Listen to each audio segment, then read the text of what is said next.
Hi, good morning again. Organization and Management, GAS 11, Quarter 1, Week 1, Lesson, Session 1.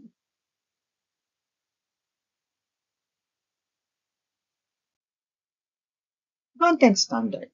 As we discussed, content meaning what am I going to teach you? And this is for the whole quarter. You have to understand the basic concepts and theories of management. Yan ang dapat matutunan natin. Performance standard, from the word to perform, you're going to apply management theories and concepts in solving business cases. Or in other words, how do you use management theories in everyday life? Like naging leader ka sa group, or paano maintindihan yung mga leaders or managers ninyo? This is very important. There are certain expectations from managers, and there are certain things they have to do in order for what? The organization to be what? To perform well, to be productive, and to what? Survive the business environment. And in the family, you can apply what? Management theory so that the family will what? Be organized. Hindi laging nag-aaway, hindi laging, ako na naman, inuutusan, kasi meron tayong mga roles. And that is management theories. Ang pinaka-week ay topic for this week ay makikita sa MELTS or Learning Competency. Kayo ay what? Will be able to express your understanding of management. Yun siya. So, pag natapos yung week na to, ay alam mo nang i-share sa inyong kaklase, sa pamilya, okay, sa sarili mo na ito pala yung dapat kong ginagawa bilang isang leader, isang member ng family, isang member ng community, or bilang isang kaklase or student sa isang teacher. Siyempre, bumili tayo ng book. Ito yung book natin. Makikita sa page 2, 13, 15, and 25. Pwede niyong bilhin ito, 700 pesos, brand new. Pero sa akin, binili ko second hand, 500 pesos. Magandang book. Magagamit yun yan, hindi lang for senior high school, college, mag-work, kasi mga theories niya maganda. You can buy that as an investment. Di ba? Kaya nagugulo ang mga iba't ibang organization kasi hindi nila alam yung organization and management. Akala ng iba ay boss na sila pero employee pa lang. O, di ba? So, hindi kasi nga napag-aralan na meron hierarchy. Diba? Na-discuss ko sa lesson yan. Kaya maganda ay we understand organization management because it's gonna save you from embarrassment. Output for the week. So, tapos na yung last week. We're in a new week. Don't forget about the deadline because the deadline will be moved on Friday. Sasabihin ko rin pag may pasok, huwag kayong mag-alala. Basta meron tayong output, okay na yun. Karoon tayo ng crisis kasi may bagyo, it's okay. Just make sure you go through this, review ninyo, para sa gayon ay hindi kayo what? Nahihirapan mag-compose sa classroom. Kasi ang mga activity natin in rooms. So, work on this and we're going to talk about it next week. And pag laging walang klase ay pwede ko i-require upload online doon sa Drive. Remember the first video. Okay, anong output for this week? We're going to create a work plan. Okay, I'm sure you already browsed through the lecture. So, follow with me. And this is individual work. Ibig sabihin, hindi group, isa-isang magpapas dito. Magamit ka ng yellow paper, pwede. Tapos, or bond paper, long. Pen and ruler, kasi meron tayong template na sinusundan. And original work is required. So, gagawa ka ng sarili mong work plan. This is a schoolwork, not a homework, pero pag patuloy na walang pasok, I may require it to be passed online dun sa Drive. There are no late passer as of the moment kasi wala pang deadline. But you have to study the work plan. And then you're going to add 5 objectives. Okay?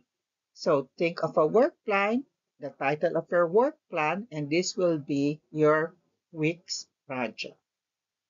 Okay? This is for week 1.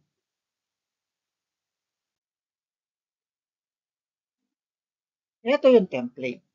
Yan. So, kopyahin nyo lang yan kaya may pen and ruler. Yung objectives, ano yung objectives?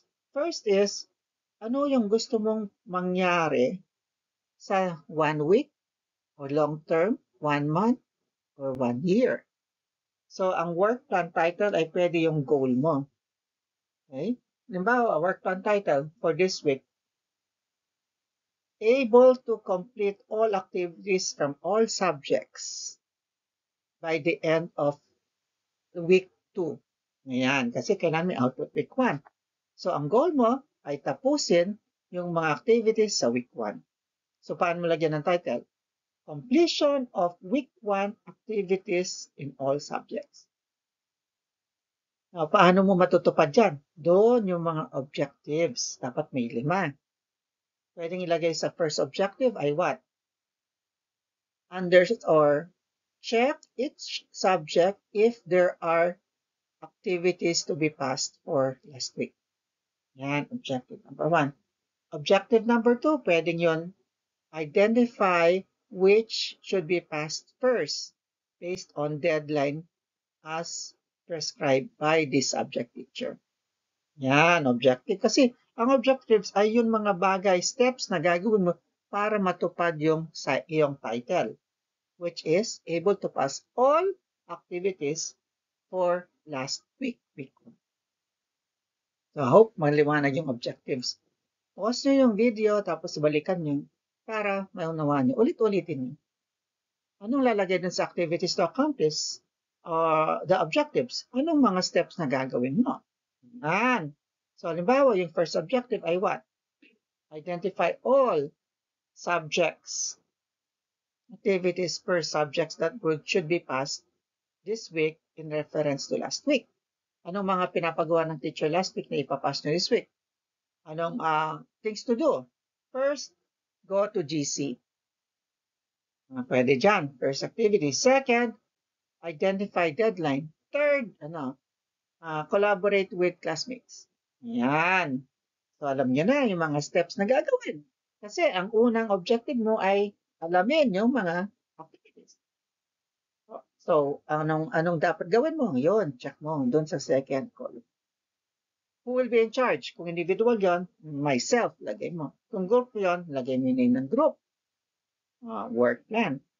When will the activity start and end? Ito, lagay mo yung deadline. Teacher asked us to pass it on Thursday. Or I have to complete this within the day to meet the deadline on Thursday. Last one, fifth column, ay what is needed to complete the task?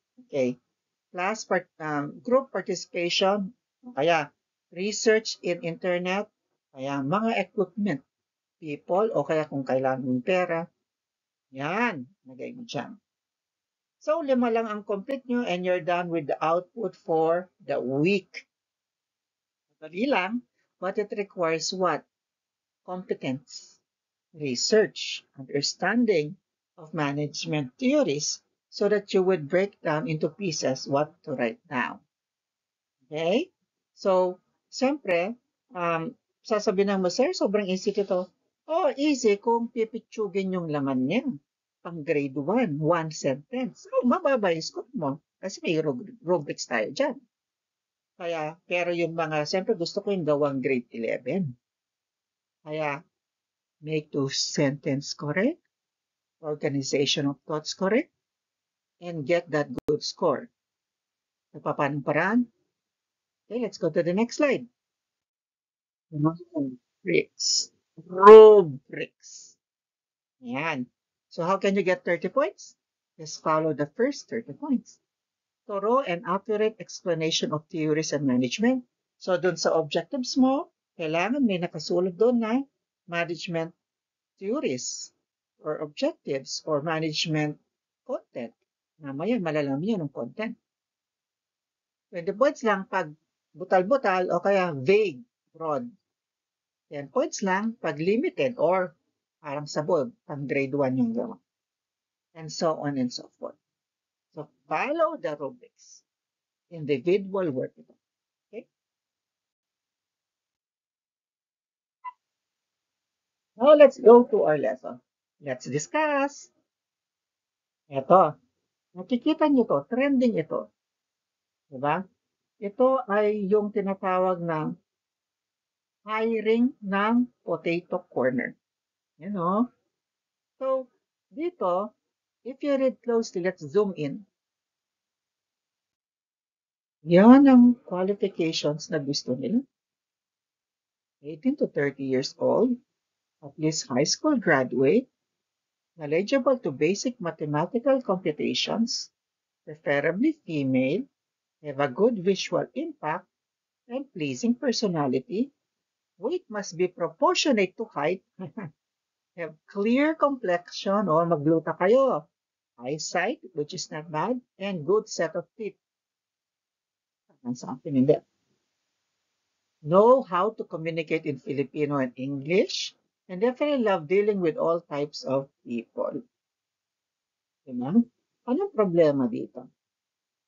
Do you see something wrong with the criteria and qualifications to be an employee of Potato Corner? Di ba yung Potato Corner, makita mo yung mga stante sa mall yan? Siguro mga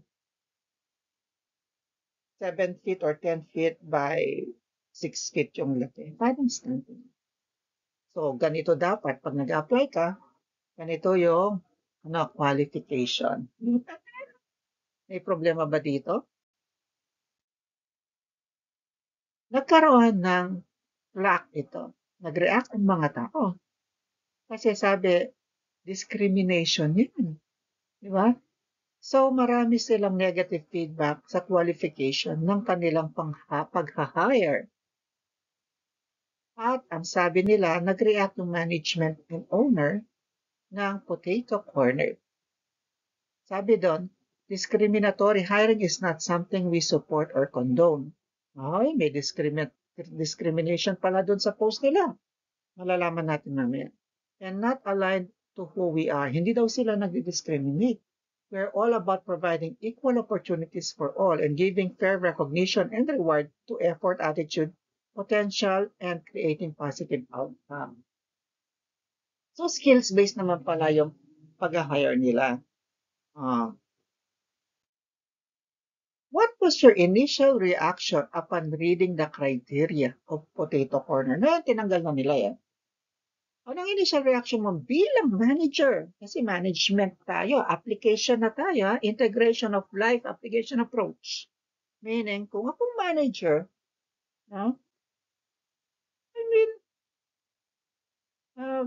bakit ko naisip na gawin yan? Tama? O kaya, kung ikaw ang applicant, ano reaction mo? Sa klase, ang dami iba-iba yung nag-share.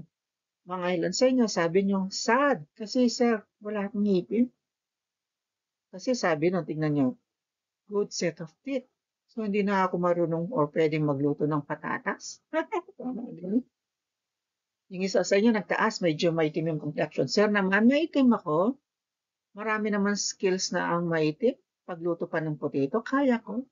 Kasi doon, have clear complexion. Ibig sabihin, maputi ka, nakagluta ka. See? So, most of you initially reacted negatively because it attacks you personally. Samantalang, meron naman kayong skill, pero bakit naman yun? Ganyan yung kailangan requirements nila.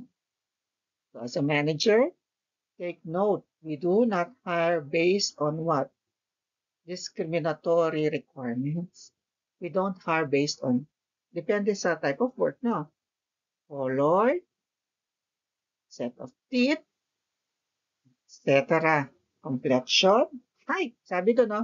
Weight must be proportionate to height. So, ako pwedeng mataba. Kung 5'6" ka, dapat mga 90 to 100 pounds ka or something. Discriminatory yun. So, pag manager ka, you don't create this qualification or criteria. And I know how it feels kasi shinare nyo na it had negative impact. No wonder nag-apologize sila. What was management's reason for placing such criteria? Let's look at the good side. Siyempre, alam natin meron bad yung ginawa nila. Pero ano kaya pag manager ka, siyempre, management, organization management tayo. Inisip natin, we think like a manager class, not like a student. Gusto ko maging manager kayo sa klase ko. So kung ikaw ay manager, anong naisip mo? Bakit linagay mo to? Maraming sumagot sa inyo sa class. Again, this was already discussed last week. Review lang to. Maraming nagsabi na kasi kailangan presentable ka pag may bumibili. Tama nga naman. So inisip ng manager na dapat presentable sila, kaya dapat maputi. Hindi dugyot. Alam mo yun? Naalala ko tuloy yung video yung pinapanood ko sa India, di ba? Go-go gamat. Pag magluto lang ng India, minimix-mix nila sa kamay. Wapi naman. Sinong bibili sa food mo pag maduming itsura mo? No? Makes sense. Pero kung titignan mo yung malalim na implication dyan ay yung usong-uso kasi yung dapat maputi ka kasi ang tingin ng tao maganda, makaka-attract ng maraming buyers. Nakasmile ka. Siyempre nga naman, pag sira-sira ka ipan, wala mo itang parang yung hindi ako bibili dyan, baka yung ngipin yun nahulog sa akin. So, ganun siguro yung isip ng management. Pero that was a bad decision. But the question is, bakit kaya nila naisipan ito? It's because they want to project cleanliness, good appearance, and attract customers. But it should not be in this way. Okay? As a manager, what kind of post will you write to get the best hire? Pwedeng lagyan ng skills na kailangan mo. Okay, a warning. Like, once you were hired, make sure that you wear proper gloves because the oil is hot. Don't forget, pwedeng lagyan yung qualifications na skills kung paano nakakatipid sa oil, etc. Kasi syempre, manager ka, yung business mo, gusto mo, ay ma-maximize mo yung ingredients. So, pwede mo lagyan sa criteria kung skilled sila sa economy, right? Skilled sila sa right ingredients. Hindi lang basta ng takon, Pwedeng qualification yun. Skills-based, hindi appearance-based. Okay? So, ganun ang ipopost mo pag manager. Okay?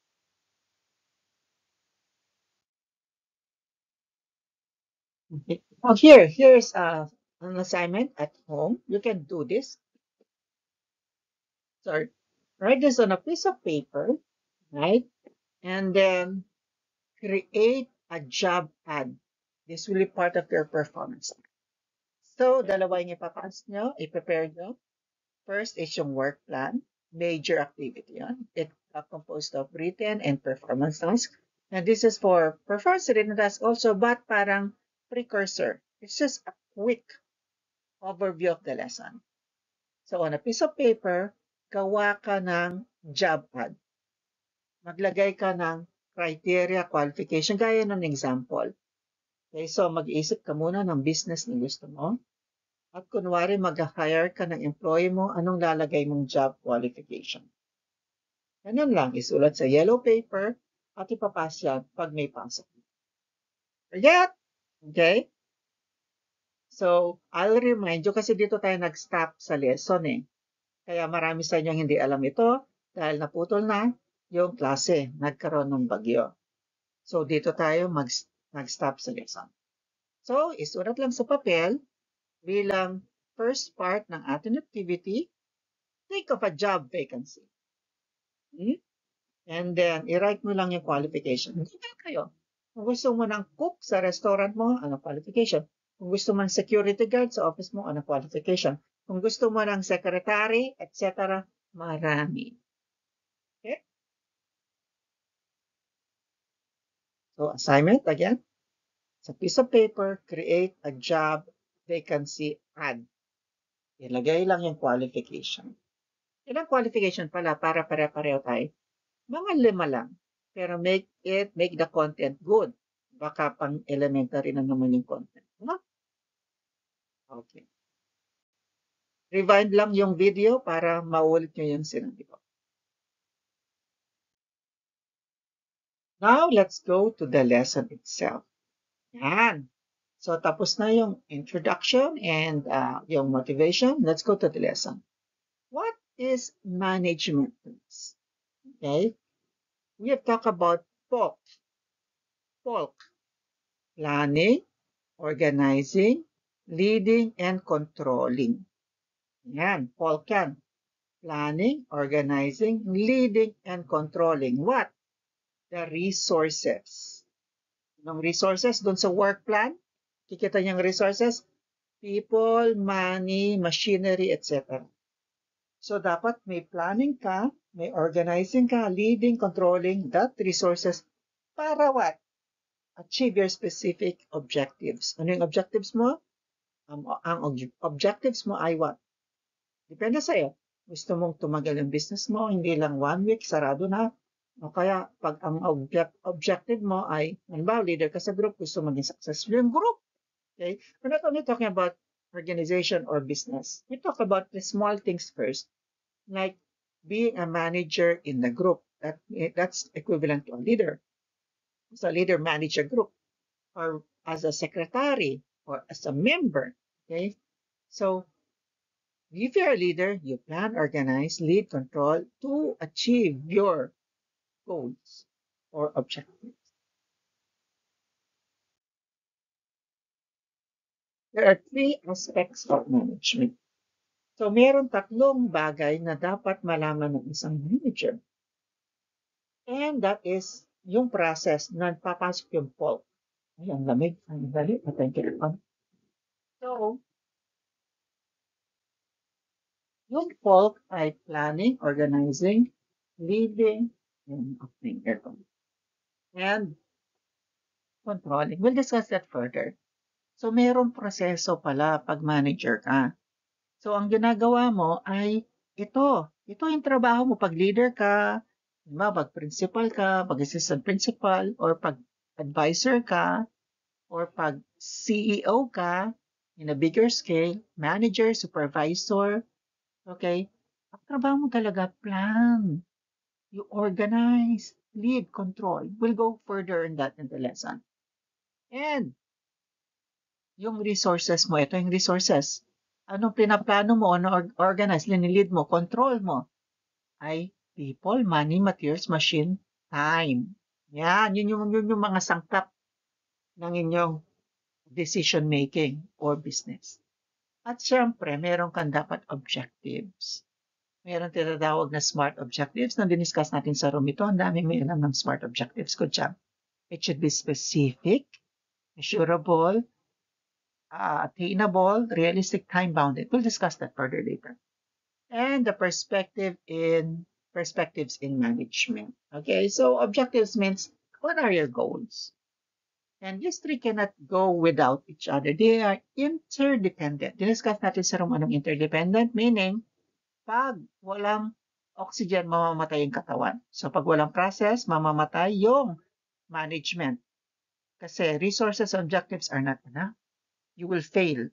Pag meron kang proseso, nakakapag-plan, organize, lead, and control ka na maayos, pero wala kang resources, sinong paplanuhin mo? Sinong o-organize mo? At wala kang objectives, wala kang direction, everything will fail. That's why it says 3 aspects. It's very important that these 3 are brothers and sisters. Okay? Now, let's go to the management process one by one. The POC. Ano yung POC? Planning, organizing, and what? L is leading and control. Okay?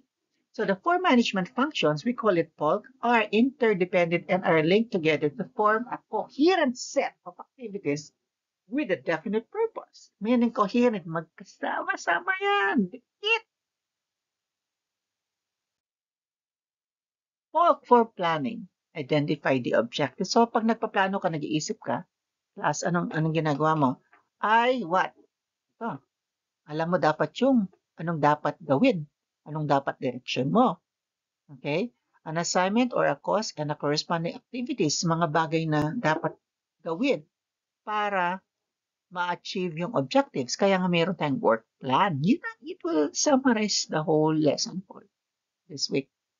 And the corresponding activities to achieve those objectives. So pag nagpa-plan ka, inisip mo, anong gagawin ko? Paano ko gagawin? Kasama yon sa pag-iisip. Ito yung work plan. Na-discuss ko na kanina. It is a visual planning to inform in a form of a summary table that usually contains what I've talked about. Okay? Medyo mahabang video. Balikan nyo na lang yon. Discussion ko sa activity for the week. Let's go to the next one. The O. POC. Organizing. When you organize, you put together things, your resources. Ayan. Sinasabi mo, ito para dito, ito para dito, yung pera para dito sa budget nito, yung taong ito, ganito yung gagawin niya. Okay, so you're required to carry out the activities and allocate the effective and efficient use of those resources. So, syempre, pag hindi marunong humawak ng pera yung kagroup mo, i-assign mo ba sa treasurer? As a treasurer? Hindi. See? Effectiveness and what? Efficiency ang habol natin. A manager, when you organize, you make sure everything is on the right place. Kaya naalala ko tuloy nung nagpa-plan si Sir Josel, yung teacher niya sa math and practical research. Kaya sabi niya, Sir Jota, magtuturo ka ng ABM subjects. Tama. Why? Nag-a-align siya ng mga skills. Kasi sa ABM talaga ako, plantilla ko, or contract ko sa DepEd, ABM2, meaning non-accounting subjects, all subjects except accounting. Kasi ABM1 is accounting subjects. Tamang-tamang binigay sa akin yung Orgman yung applied economics. Kasi yun, skill of specialty ko. See? So, efficient use of resources. I'm being efficiently used based on my skill. So, pag president ka, leader ka, ina-assign mo yung, ito marunong humawak ng pera. Walang nawawala. Insurer sa group. Ito, meron siyang internet. Assign mo as uploader sa group. That's what you call organizing the resources. Based sa kakayanan ng member mo. Di ba? Ganda, no? Tapos, yung effectiveness and efficiency, lagi dinadiscuss sa business ito, no?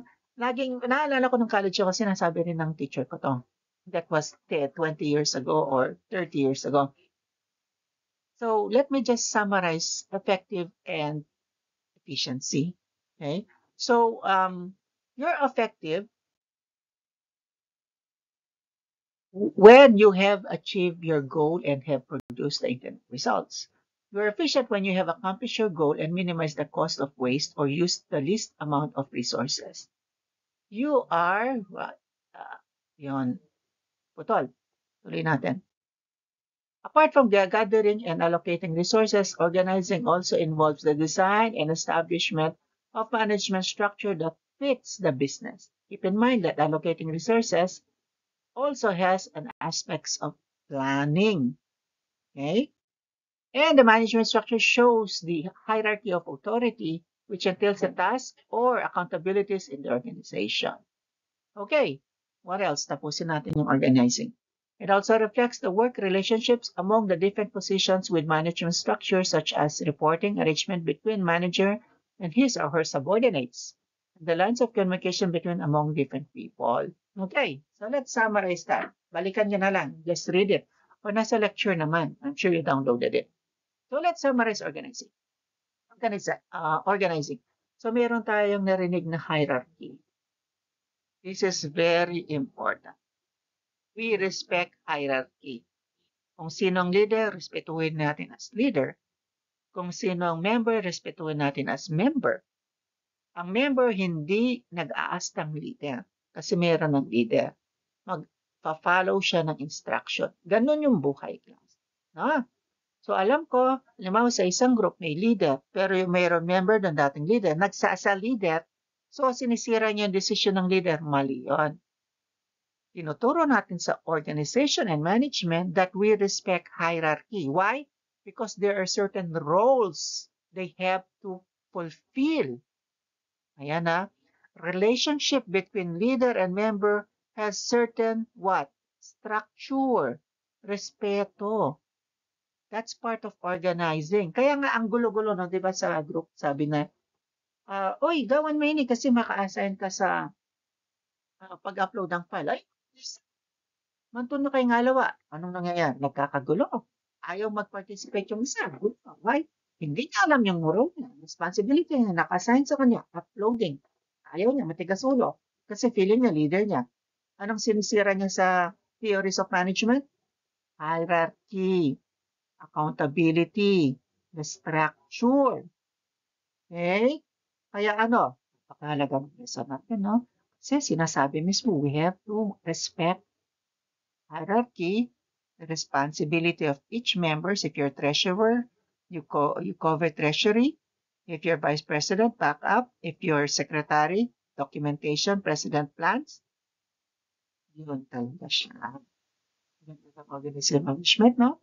Kasi mga tao din nila alam ito. Kaya kung lahat gusto leader, hindi naman pwede. Lahat gusto principal, hindi nakikinig sa principal. Gusto assistant principal, hindi nakikinig sa assistant principal. Ano yan? Nakakagulo sa school pag gano'n. Mga smaller scale sa pamilya. Sabi ni nanay, ang nanay, siya yung manager nito. Ni nanay, anak, ikaw naka-assign dito paghugas ng pinggan. Batman ka na naman. Bat ako. Know your roles. Gaano gaganda yung organization management subject. You teach us what? Responsibility, accountability, and respect of the ranks. Diba? That's part of organizing. What else? So we have what we call leading. Okay, leading means we define a process which encompasses the following: influencing other people to perform the way they wish them to do or the way they wish them to act, direct other people to achieve the desired objective, okay, and coordinating the proper implementation of activities, communicate effectively across various groups, motivating individuals to perform their duties. Leadership requires establishing, maintain good working relationship. Okay, dapat may area. It is through this relationship that leaders are able to connect, communicate. Mga qualities ng leader ka. A leader must be able to relate well with the rest of the team, make them realize their potential and maximize them. Leader is looked upon by his or her followers as someone they could trust, invites respect, obedience, because the leader has capability and good personality, ability to make others do what is needed. Okay. And, okay, controlling. So let's summarize leadership. Being a leader before controlling. So if you go back to the slides, balikan nyo lang rin. Pag leader ka, rinirespeto ka ng members. Pag leader ka, alam mo paano kausapin yung members mo. Pag leader ka, maganda yung pakikitungo mo sa members mo. Pag leader ka, meron kang decisive action. Meron kang tinatawag na alam mo saan mo i-assign sa task yung tao para maging effective or ma-achieve yung goal. Okay? Pag leader ka, ano pa? Ay ikaw yung tinatawag na alam mo yung needs ng inyong mga. Yun. So don't forget, you lead by example. Pag leader ka, ay what? Ikaw ay what? Inaasahan na maging mature ng iyong members. Yun ang sabi niya. Because you lead to the right direction. At ang pinakamahalaga sa leader ay he is able to make the members achieve the group goal and their individual goals. Okay? Good. So now let's go to this one. Controlling. Last part ng POLC. Ang controlling, it's not about who is, ano gagawin yun? Bawal yun. Okay, yung controlling na, hindi ka pwede dyan, dito ka. It's not about, that's a different way to define controlling. Controlling is about minimizing the damage, minimizing waste. Kaya ngayon kanina kung babalikan natin yung efficient and effective, Oo, hindi ko gaano na-discuss yung pag effective ka, nami-meet mo yung goal mo. Pag efficient ka, nami-meet mo yung goal mo, pero sa paraan na hindi nasasayang yung resources. Okay? So, ganun yung controlling. You monitor, you evaluate because you want to be efficient, not only effective. Effective is, halimbawa, yung kita mo sa isang araw, may business ka, kumikita ka ng isang araw, magaling ka management, ang goal mo sa isang araw, 10,000, kumikita ka araw-araw 10,000, that's effective. Hindi ka lugi kasi yun ang goal mo. Efficient ka pag kumikita ka sa 10,000, pero konti lang yung nagagastos mong kuryente, konti lang yung nagagastos mo, isa lang yung human resource mo compared sa dalawa, kaya yung kita mong 10,000, malaki, tapos meron pang sobrang pwedeng matipid dahil konti lang yung kuryenteng nakokonsumo mo. Now, that's efficient. See, so that's controlling, meaning you manage on how the customer will retain its quality ng kanyang business. At the same time, it reduces the losses or minimize the costs. Diba? Controlling. Ano pa? You identify the problem and try to resolve it. Identify anong naging problema nung nag-implement ka ng project at what? You offer solutions. That's controlling. You prevent problems from happening. Like, halimbawa ako, student ako. May deadline na Friday. Anong controlling bilang isang management skill? So, pag hindi ko ginawa ngayon, kasi yung nature ng work, kailangan ng 4 days research, deadline Friday. Pag hindi ko nasimulan ngayon, problema, magpupuyat ako. And how can you prevent that problem? Be on time. That's controlling. What in a sense, are you controlling? Time. Allotment of what? Work. That's controlling. Oh, nakita niyo yung difference ng definition ng controlling? Hindi controlling na ikaw yung boss. Utos ka, ikaw mas hindi. How you manage what? How you control the external factors that may affect the effectiveness and efficiency of your output. Seeking ways to improve. Ayan, hindi lang yung, normal na to. So, okay na tayo dito. Hindi. I-achieve natin yung goal natin. So, okay na wag na natin gawin. Kasi may saying pala. If it's not broken, you don't fix it. Pero ito, hindi. If it's not broken, you find ways to make it better. At seeking new ways to improve. Another example for controlling is evaluating cost. Ito, na-discuss natin. Eliminate the risk. Quality control is also controlling, and it can be illustrated by what? Sa manufacturing services. So controlling, when you say quality control, sa negosyo kasi may quality control lagi.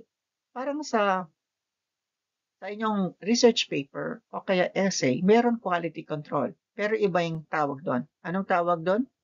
Proofreader. Yan. Para bakit? Ma-minimize yung wrong spelling, grammar, etc. Sa business naman, quality control kasi sa paggawa ng tsinelas, ng anumang product, ay paminsan meron factory defect. Lalo pag mass production yan. So, kailangan meron isang tao nagbabantay, mag-check randomly kung may series of mistakes or okay yung product. And that's controlling. In a way, you control the damage or waste of producing poor products. Customers expect quality. That's why you have to make sure that whatever you produce, it is controlled by good standards. So, if we're talking about the polk as a cycle, okay, so ang cycle, sinasabi dito lang sa polk ay what? Ulit-ulit yan. You don't only do it once. There's what you call the keyword consistency. You can pause this video and read that, but I'll explain it. Okay? Para hindi ko na binamasa. So when you say it's a cycle, you plan, organize, lead, and control. And then babalik na naman siya sa plan, organize, it's a cycle. Okay? Ulit-ulit siya every day. You can just plan, organize, lead and control, tapos mag-stop ka na, bahala na yung product, bahala na yung group, hindi. Uulitin mo na naman yan. Hanggang matapos yung, kailan? Achieve yung goal.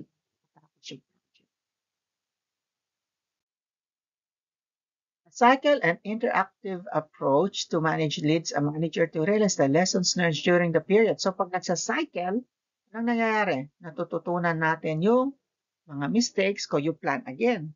Kaya cycle kasi meron along the way may palpak na organizing, may palpak na leadership. So magpa-plan ka uli, kaya nga cycle siya. O, diba? Hanggang mag-improve, ma-achieve yung goal. That's what you call cycle. Ito yung isa pang example ng cycle. And windows of success, effectiveness and efficiency. Tignan nyo yan. Pagmasdan nyo, nasa lecture yan. Nakatakip yung circle. Lipat ko yung circle sa kabilang mamaya sa next lecture. So, first is effectiveness, what to do. Efficiency, how to do it. Ito, in-invento ko to based on my understanding. Right, wrong, right, wrong. So, pag effective ka and efficient ka, dito ka sa right and right. Ibig sabihin, very excellent ang strategy mo. Keep it up. Maintain. Yeah, kasi you're doing it perfectly right. Pero pag yung effectiveness mo mababa, pero mayroon kang efficiency, ito yung sagot dyan. Paano maintindihan? You are working faster. Yan, effective ka than the normal people. Pasensya na sa wrong spelling. But you end up making many mistakes. So what? Efficient ka, pero hindi ka effective. See? So mabilis ka mag-obra, mali-mali naman. Doon ka sa wrong and right.